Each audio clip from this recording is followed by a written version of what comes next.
बस थोड़ी देर और बर्दाश्त कर ले, बस आखिरी कड़ी है। चंद दुआया नसीहत आमेज जुमला सुनने के लिए तैयार हो जाए।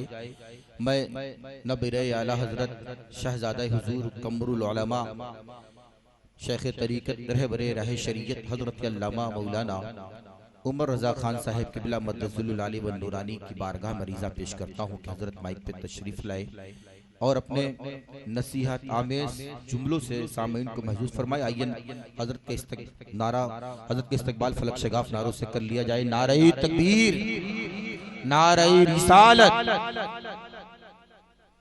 नारे रिसालत, उर्से कमरुल उलमा मसलके आला हजरत हजरत अल्लामा उमर रज़ा खान साहब क़िबला। नारे तकबीर।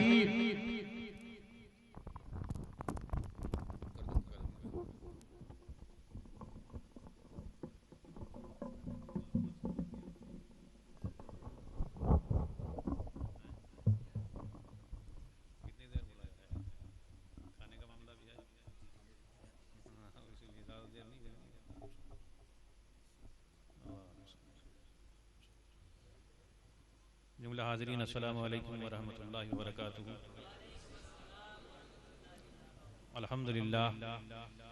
अल्हम्दुलिल्लाहिल्लज़ी फ़द्दला सय्यदना मौलाना मुहम्मदन सल्लल्लाहु तआला अलैहि वसल्लम अलल आलमीन जमीआ व अक़ामहु यौमल क़ियामति लिल मुज़निबीन अल मुतलव्विसीन अल ख़त्ताईन अल हालिकीन शफ़ीआ फ़सल्लल्लाहु तआला अलैहि व अला कुल्लि महबूब मर्दिय्यिन लदैहि सलातन तबक़ा व तदूम बिदवामिल मलिकिल हय्यिल क़य्यूम व अशहदु अल्ला इलाहा इल्लल्लाहु वहदहु ला शरीका लह व अशहदु अन्ना सय्यदना मौलाना मुहम्मदन अब्दुहु व रसूलुहु बिल खुदा व दीनिल हक़्क़ि अरसलह सल्लल्लाहु तआला अलैहि व अला आलिहि व सहबिहि अजमईन व बारक व सल्लमा अबदा। वल्लाहु यख्तस्सु बिरहमतिहि मन यशा वल्लाहु ज़ुल फ़ज़्लिल अज़ीम। सदक़ल्लाहुल अज़ीम व सदक़ा रसूलुन नबिय्युल अमीनुल करीम व नहनु अला ज़ालिका लमिनश शाहिदीन व शाकिरीन वल्हम्दुलिल्लाहि रब्बिल आलमीन। इन्नल्लाह व मलाइकतहु युसल्लूना अलन नबी या अय्युहल्लज़ीना आमनू सल्लु अलैहि व सल्लिमू तस्लीमा। अल्लाहुम्मा सल्लि अला सय्यिदिना मौलाना मुहम्मदिन तिब्बिल क़ुलूबि व दवाइहा व अफ़्तिल अब्दान व शिफ़ाइहा व नूरिल अब्सार व ज़ियाइहा व आलिहि व सहबिहि दाइमन अबदा। अल्लाहु रब्बु मुहम्मदिन सल्लल्लाहु अलैहि व सल्लम नहनु इबादु मुहम्मदिन सल्लल्लाहु अलैहि व सल्लम व अला ज़बिहि व आलिहि अबदत तुहूरि व कररमा। अल्लाह की सरताबा कदम शान है ये, इंसान नहीं इंसान व इंसान है ये। कुरान तो ईमान बताता है इन्हें, ईमान ये कहता है मेरी जान है ये। तू जो चाहे तो अभी मैल मेरे दिल के धुलें कि खुदा दिल नहीं करता कभी मैला तेरा। और तेरे टुकड़ों से पले गैर की ठोकर पे न डाल, झिड़कियाँ खाए कहाँ छोड़ के सदका तेरा। और तेरी सरकार में लाता है रज़ा उसको शफ़ी, जो मेरा गौस है और लाडला बेटा तेरा, जो मेरा गौस है और लाडला बेटा तेरा। एक बार फिर से दुरूद पढ़ लीजिए। अल्लाहु रब्बु मुहम्मदिन सल्लल्लाहु अलैहि वसल्लम नहनु इबादु मुहम्मदिन सल्लल्लाहु अलैहि वसल्लम व अला ज़बिहि व आलिहि अबदत ज़ुहूरि व कररमा। फ़कीर ने जो आयत करीमा तिलावत करने का शर्फ हासिल किया, इसका तर्जमा यह है कि अल्लाह ताला जिसे चाहे अपनी रहमत से ख़ास फरमा लेता है और अल्लाह ताला बड़े फजल वाला अज़मत वाला है। अब्बा अलैहिर्रहमा को 7 बरस 5 शाबान 1433 हिजरी में उनका विसाल, 14 शाबान 1365 हिजरी में उनकी विलादत। 68 बरस की ज़िंदगी में सन 84 से लगातार 2012 तक ऐसी खिदमत की है उन्होंने, जहाँ जहाँ जिस जिस इलाके में गए और लोगों को इश्क़ रसूल सल्लल्लाहु ताला अलैहि वसल्लम की घुट्टी पिलाई और मसलक के हक़ मसलक के आला हज़रत पर रहने की उन्होंने तलक़ीन करते रहे। आला हज़रत ने आका करीम सल्लल्लाहु अलैहि वसल्लम के जब इल्म गैब पर लोग सवाल उठा रहे थे यहाँ तक कि उलमाए अरब भी उनके उन सवालात पर पसोपेश में थे। उस वक्त आला हज़रत की मक्का शरीफ में हाज़िरी होती है और अद्दलतुल मक्किया बिल माद्दतिल ग़ैबिया वजूद में आती है। आला हज़रत ने आक़ा करीम सल्लल्लाहु अलैहि वसल्लम का इल्म गैब ऐसा साबित फरमाया कि शरीफ मक्का के दरबार में वो मसला छिड़ा हुआ था। जब ये किताब पढ़ी जाने लगी और जब पूरी पढ़ ली गई तो शरीफ मक्का ने कहा कि अल्लाह ताला अता फरमाता है, और ये वहाबियों की तरफ कहा कि ये मना करने वाले हैं, ये मना करते हैं। आक़ा करीम सल्लल्लाहु अलैहि वसल्लम को बेशक इल्म गैब है, अल्लाह ताला का अता किया हुआ है, और उनके करम से उनके गुलामों को भी इल्म गैब अता होता है। वक्त कम है। आला हज़रत के यहाँ बड़े बेटे की विलादत होती है 1292 हिजरी में।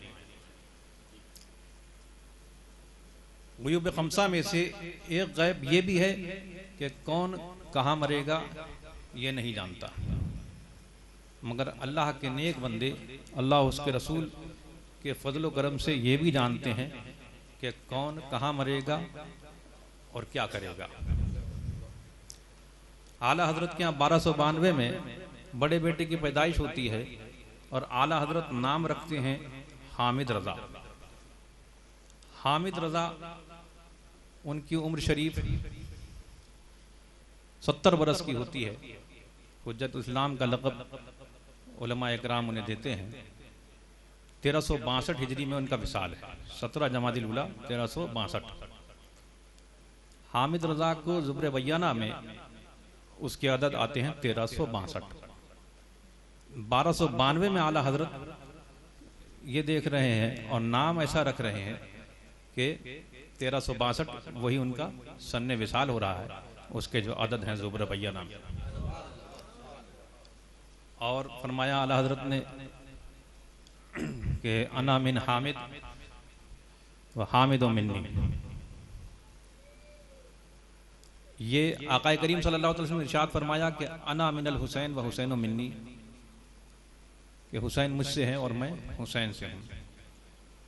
तो आज सादात में हज़रत इमाम हुसैन रज़ी अल्लाह ताला अन्हु से हज़रत इमाम ज़ैनुल आबिदीन और उनकी औलाद पूरी दुनिया में है, जो आले रसूल हैं, अहले बैत हैं। आला हज़रत ने इसमें इशारा दिया कि मेरी औलाद नरीना ख़ानदान लड़के से चलता है, बाप से चलता है, वो हुज्जतुल इस्लाम की औलाद से ख़ानदान चलेगा। हुज़ूर मुफ्ती आज़म के साहबजादे हुए मगर बचपन में ही विसाल फरमा गए। हुज़ूर मुफ्ती आज़म ने उनकी ज़िंदगी 92 बरस की ज़िंदगी आक़ा करीम सल्लल्लाहु अलैहि वसल्लम की सुन्नतों, जिस जहाँ देखो उन्होंने सुन्नतों को अदा फरमाया है, उसकी पैरवी की है। आक़ा करीम सल्लल्लाहु अलैहि वसल्लम की 2 साहबजादियाँ हज़रत उस्मान गनी रज़ी अल्लाह ताला अन्हु के निकाह में एक बाद दीगर आईं। हुज़ूर मुफ्ती आज़म की 2 साहबजादियाँ हमारे नाना हज़रत मौलाना इदरीस रज़ा खां उर्फ लाला मियाँ के निकाह में, जो हज़रत के सगे भांजे हैं, आला हज़रत के नवासे हैं, यके बाद दीगर उनके निकाह में आए।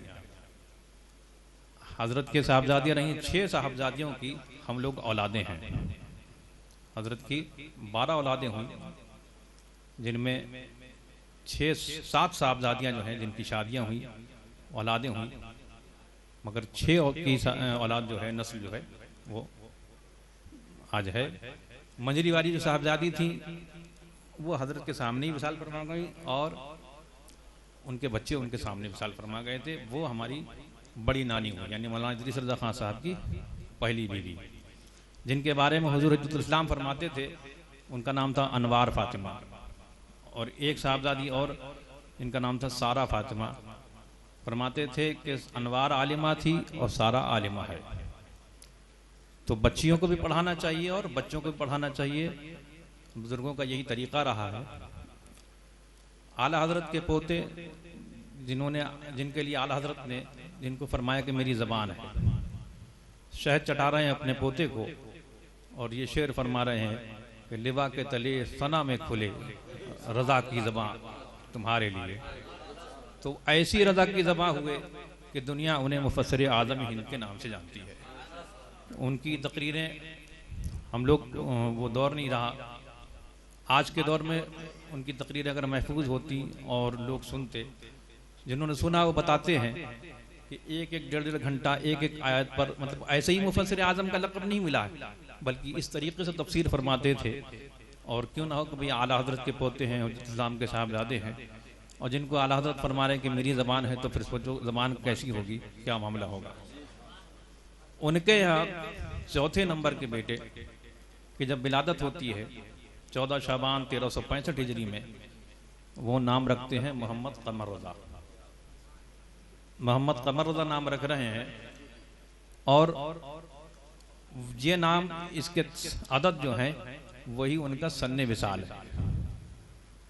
बच्चे की पैदाइश हो रही है, आला हज़रत ने नाम रखा तो 1362 हामिद रज़ा के ज़ुबरबैयाना में हुए, और दादा ने नाम रखा मोहम्मद कमर रज़ा, तो उसके अदद होते हैं 1433, और वही उनका सन्ने विसाल है। हम लोग कर्नाटक में थे 2011 नवंबर अक्टूबर में, सितंबर में, हाँ सितंबर के आखिर में कर्नाटक में थे। जगह का नाम इस वक्त भूल रहा हूँ मैं। रायचूर से एक मौलाना साहब आए हुए थे जो हुजूर नजीब मियाँ साहब क़िबला के खलीफा थे, मौलाना कलंदर रज़ा साहब गालिबन। जलसा के बाद वहाँ जलसा जल्दी ख़त्म हो जाता है, 1 बजे क़यामगाह पर आए। उन्होंने आला हज़रत के सन्ने विसाल आदत के हिसाब से बहुत सी वो चेक करा रहे थे कि 1340 के हिसाब से और 1921 के हिसाब से निकाली थी। कहा कि हज़रत को इसमें मलका हासिल है, और दिखाने लगे। मैं भी साथ में बैठा हुआ था, बात होती रही। फिर उनके यहाँ बच्चे की विलादत का मामला था, तो उन्होंने लड़का और लड़की का तारीख़ी नाम पूछा कि हज़रत तारीख़ी नाम इरशाद फरमा दें। तो बच्ची का नाम बताया तारीख़ी, फिर लड़के का बता दीजिए। अब लड़के का सोचते रहे और फिर फरमाया ये तो मेरा ही नाम है, मोहम्मद कमर रज़ा। 1433 के हिसाब से लड़की का नाम बताया तारीख़ी, और लड़के का नाम बताया।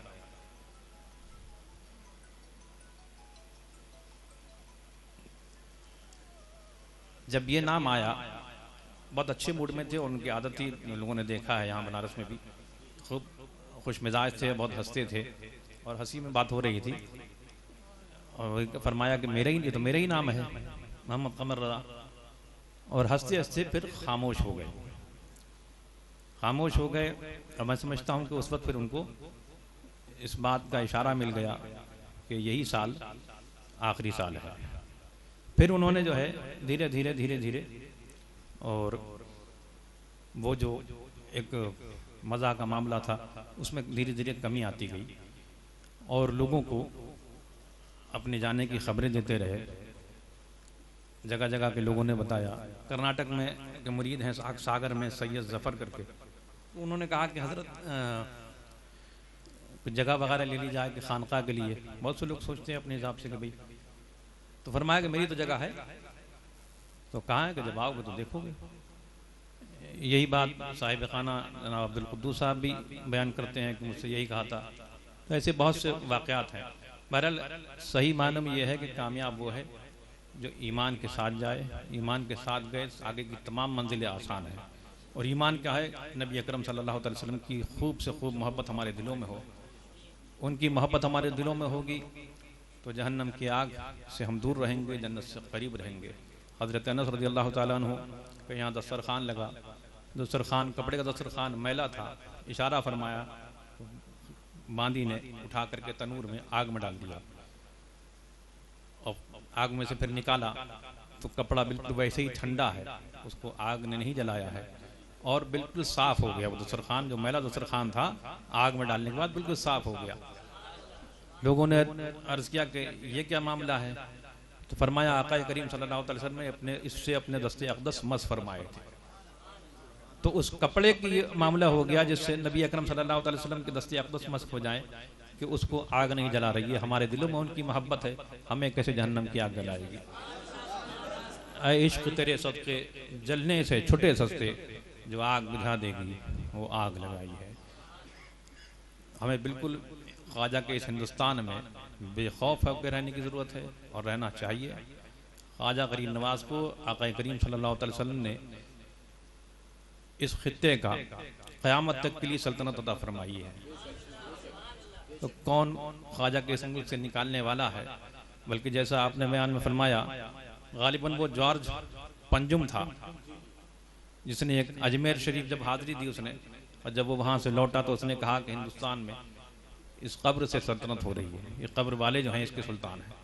तो वो जो अंग्रेज़ जिन्होंने यहाँ तकरीबन 150 वर्ष हुकूमत करी, उन्होंने इस बात को माना और ख्वाजा साहब जिसको चाहेंगे वो सल्तनत अता फरमाएंगे जो मसनूई उनके। बाकी हम लोगों को क्या चाहिए? हमें शरीयत मुस्तफ़ा सल्लल्लाहु अलैहि वसल्लम की पैरवी सही तरीके से करना चाहिए, नमाजें हमको पढ़ना चाहिए, रोज़े हमें रखना चाहिए, जो साहिब निसाब हैं उन्हें ज़कात देना चाहिए, जो साहिब इस्तिताअत है उन्हें हज करना चाहिए। कि फरमाया कि जो इस्तिताअत के बावजूद हज ना करे वो हम में से नहीं, चाहे यहूदी होकर मरे चाहे नसरानी होकर मरे। अल्लाह अकबर। जो नमाज क़ज़ा हैं उनकी अदायगी कीजिए, जो ज़कात नहीं दिए पहले की उनको अदा कीजिए। और आज साहिब निसाब आज की तारीख में पूरे साल खर्च करने के बाद तमाम हाजत असलिया से जो 24,000 रुपये जिसके पास बचता है वो साहिब निसाब है। चांदी का रेट के हिसाब से ऊपर नीचे होता रहता है। 612 ग्राम चांदी होती है, 52.5 तोला, 612 कुछ ग्राम होती है। 40,000 का रेट है उस हिसाब से लगा लीजिए, 44,000 का रेट है उस हिसाब से लगा लीजिए। और देना कितना होता है? कुल 2.5%, 40वां हिस्सा। इनकम टैक्स वाले तो लूट रहे हैं साहब। 2.5 लाख रुपए हो जाए तो 10%, 5 लाख हो जाए तो 20%, और 10 लाख हो जाए तो 30%। अब 10 लाख से ऊपर जितना चले जाएगी वो 30% देना उसको। यहाँ करोड़ों में हो खरबों में हो वो देना वही 2.5% है। और ज़कात का मामला ये है कि पहले अपने इलाके में देखिए, अपने गरीब रिश्तेदारों को देखिए, अपने गरीब पड़ोसियों को देखिए, बाहर भी भेजिए मगर अपने शहर को भी देखिए। यहाँ भी ज़रूरत है। यहाँ देहातों में आसपास में शिकायतें मिल रही हैं कि वहाँ वहाबी मस्जिद बन रही है, वहाँ देवबंदी मस्जिद बन रही है, उनको भी देखिए। ऐसी तंजीम बनाइए, मिल कर के काम करें। अहले सुन्नत में इत्तेहाद वक्त की अहम तरीन ज़रूरत है। तो इस शहर से सभी जगह के शहरियों को ये चाहिए कि पहले अपना शहर देखें, अपना शहर संभालें।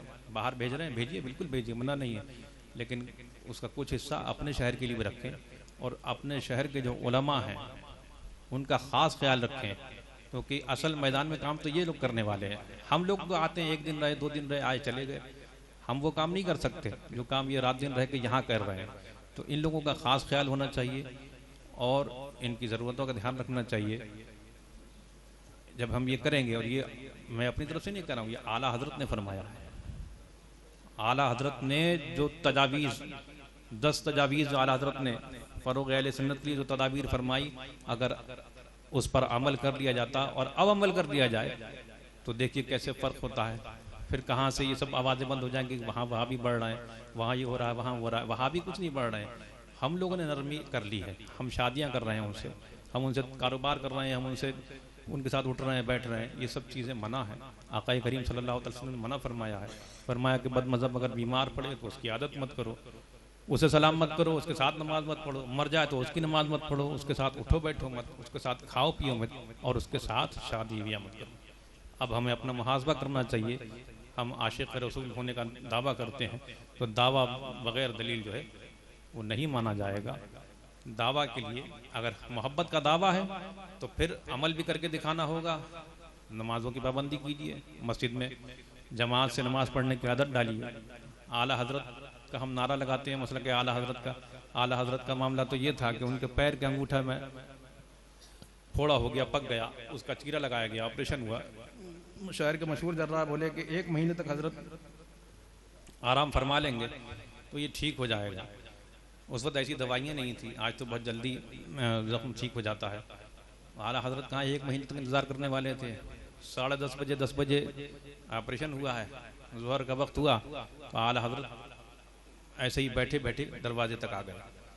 लोगों ने देखा कि आला हजरत मस्जिद की हाज़िरी नहीं छोड़ेंगे तो फिर ये तय किया, उनको कुर्सी पर बिठा करके मस्जिद ले गए। फिर ये तय किया कि जब अज़ान हो जाए, वक्त हो जाए नमाज का, तो घर वाले कुर्सी लेके अंदर चले जाएं, आला हज़रत कुर्सी बिठा करके मस्जिद तक लाएं। 1 महीने तक ये सिलसिला चलता रहा।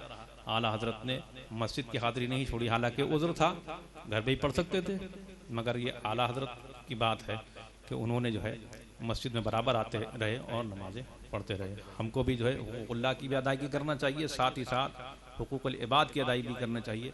बंदों के हुकूक के मामले में आजकल माशरे में देखने में आ रहा है कि बहुत गफलत है इससे, जबकि ये मामला बड़ा सख्त है। अल्लाह ताला अपने हक़ चाहे माफ़ फरमाए चाहे हिसाब ले, मगर बंदे के हुकूक में उसने मामला फरमाया है कि जिसका हक़ आता होगा वही माफ़ करेगा तो माफ़ होगा। और वहाँ ये मामला है कि साहब आमाल देने होंगे, नेकियां देनी होंगी, और हक़ बाकी रहेगा तो उसके गुनाह लेने होंगे। और वहाँ किसी की कोई रियायत नहीं है। दुनिया में अक्सर झगड़ा लड़ाइयाँ आदमी अपने भाइयों का बहनों का हिस्सा मारता है। दुनिया ज़माने की डग्गे मारी करता किसके लिए करता है, लेकिन तो साथ में जाता नहीं है, अपनी औलाद के लिए करता है।